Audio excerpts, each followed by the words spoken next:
Vous voyez cette maison qui est en train de brûler. On va justement aller retrouver notre envoyé spécial sur place, Antoine Forestier. Antoine, vous êtes avec le propriétaire de cette maison qu'on voit sur nos images, qui est prise entre les flammes. Oui, Jean-Loïc, à mes côtés, vous n'étiez pas sur place, vous découvrez à l'instant l'état dans lequel se trouve votre maison. C'est-à-dire les pompiers viennent m'autoriser à peine. J'étais là et j'ai sorti ma femme une voiture et l'autre, et la troisième elle a brûlé. Mais j'étais là quand ça a brûlé, c'est arrivé tellement vite. J'avais la lance et j'ai aidé pour essayer d'en arrêter. Mais bon, qu'est-ce qu'on peut faire avec une lance de jardin? On peut faire des choses. On se met à votre place quand on voit en plus les flammes sont encore là. Comment vous avez réagi quand vous avez enfin pu revenir sur place? On est venu il y a un quart d'heure, ils n'ont pas voulu qu'on rentre. Ma femme est allée chez ma fille et mon gendre. Et moi, j'essaie de revenir. Là, ils m'ont dit que je pouvais en faire attention. Mais ils m'ont dit tout a brûlé, on n'a pas pu le sauver. Le feu est arrivé de derrière? Non, de là. D'en face, le nord est là. C'est venu en travers. Ça a mangé toute la colline en face. C'est arrivé à la rivière, au roseau. Ça a brûlé les roseaux. Et il y avait le vent qui était très puissant à ce moment-là, qui a poussé. Et c'est arrivé de suite là, le cyprès et tout.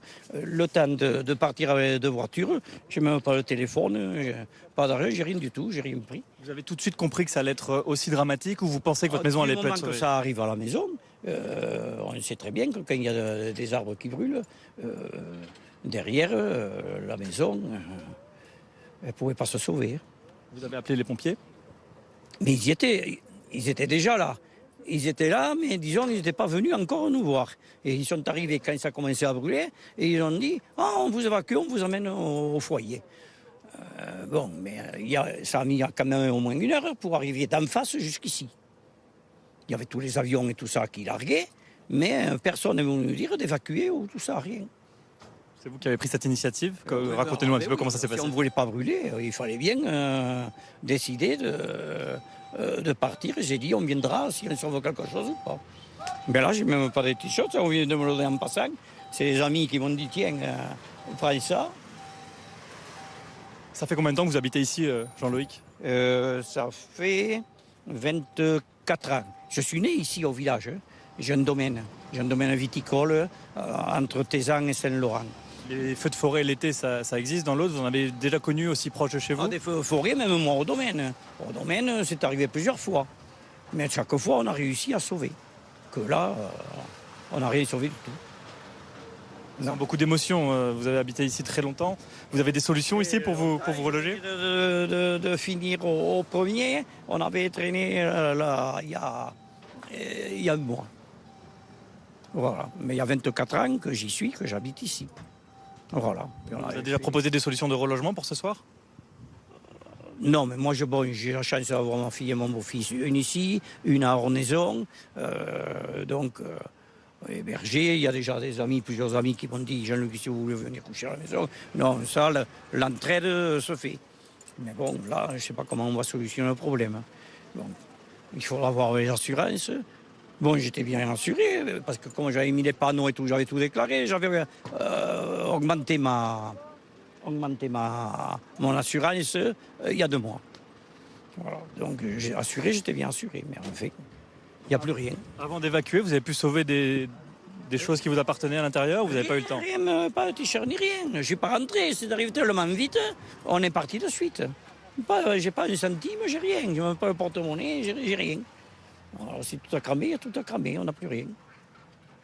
Vous n'êtes pas le seul concerné, on a vu d'autres maisons ici. Ce qui est surprenant, c'est que parfois ce sont des maisons qui sont entourées d'autres maisons qui, elles, n'ont pas brûlé. C'est le vent qui a fait apparaître... Le vent a fait sauter les flammes. Quand je suis parti, comme j'ai le domaine, je vous l'ai dit, à 5 km plus loin, j'ai voulu partir par là.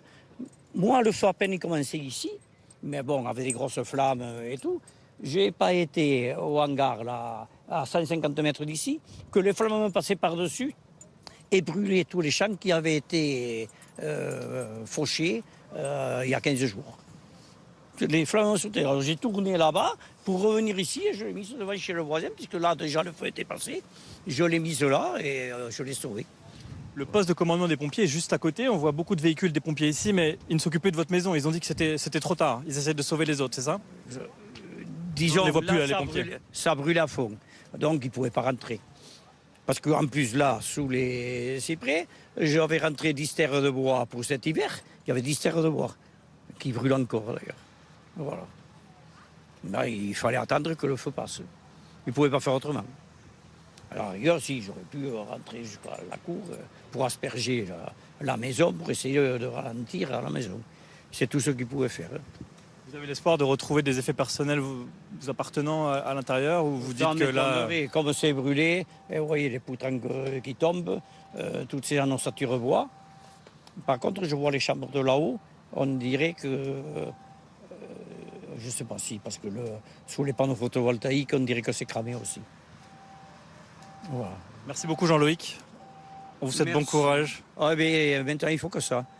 Le courage et l'entraide, les amis, essayer de voir comment on va s'en sortir de cet épisode-là.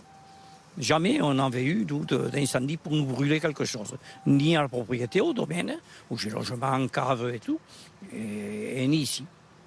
Voilà. Merci beaucoup. Merci à vous. Faites bien votre travail. Merci. Parlez de nous et que ça peut arriver tellement vite. Vous avez eu le bon réflexe. Oui. Il fallait sortir, ça ne sert à rien de rester dans la maison. On y serait resté avec. Merci Jean-Loïc. Allez. Merci, bon courage. Bon courage. C'est pas le seul concerné, merci à vous. C'est pas le seul concerné, on vous montrait un petit peu plus tôt une autre maison de l'autre côté, le toit s'est effondré. Oui, vous voulez rajouter quelque chose? On me parle qu'il y a une dizaine de maisons qui ont été touchées. Une dizaine. Une dizaine dans un quartier qui en compte combien? Non, dans ce quartier, mais il y en a là-bas, de l'autre côté, dans un autre quartier, de tous côtés, il y en a eu. Voilà. Et le feu continue. Parce que là, il va vers le Pinada, et vers là-bas, il va vers Coustouge. Voilà. Il s'étale sur d'autres veillages. Merci beaucoup. Allez, au plaisir. Merci beaucoup. Dans ce quartier, en tout cas, on en a constaté plusieurs. Un petit peu plus loin, le toit qui s'est effondré il y a quelques instants. C'est ici la maison qui est le plus détruite. Vous avez vu sur ces images de Baptiste Deveau à l'instant. Et puis vous le voyez, les pompiers sont toujours à l'œuvre sur d'autres maisons.